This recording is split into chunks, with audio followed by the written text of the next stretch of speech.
Sir இப்போ சொந்த வீட்டுக்கு இவ்ளோ வாஸ்து பார்க்குறோம். ஆனா, இப்போ ஒரு விஷயம் ரொம்ப ட்ரெண்ட் ஆயிட்டு இருக்கு. அபார்ட்மெண்ட் கல்ச்சர்ன்னு. எல்லாரும் அபார்ட்மெண்ட் போக ஸ்டார்ட் பண்ணிட்டாங்க. ஸோ இந்த அபார்ட்மெண்ட் மாறுறோம் அப்டின்னா, அதுக்கு வாஸ்து இருக்கா இல்லையா சார்? இல்ல அப்பார்ட்மெண்ட்டுக்கு கண்டிப்பா வாஸ்து இருக்கு. அப்பார்ட்மெண்ட்டுக்கு வாஸ்து பார்க்க முடியாதுன்னு சொல்லுவாங்க. அவர்களுக்கு வந்து வாஸ்து தெரியலேன்னு நான் சொல்லுவேன். ஏன் அப்படின்னு சொல்லி பார்த்தீங்கன்னா, சமீபத்தில ஒரு அதிர்ச்சிகரமான ஒரு நிகழ்வு நடந்துச்சு சென்னையில. சென்னையில வந்து ஒரு வீடு வந்து ஒரு அப்பார்ட்மெண்ட்டு ஒரு பெண்மணி வாங்குறாங்க.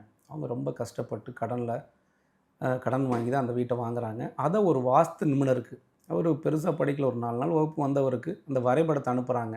அவரு அந்த வரைபடத்த பார்த்துட்டு, "நீங்க தாராளமா வாங்குங்க" அப்படின்றாரு.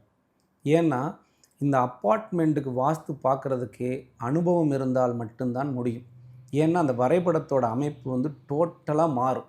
நீங்க சாதாரண ஒரு சின்ன வீடா இருந்துச்சுன்னு வச்சுக்கோங்களேன், ஈஸியா பண்ணிறலாம். ஆனா, அப்பார்ட்மெண்ட்ல அப்படி பண்ண முடியாது.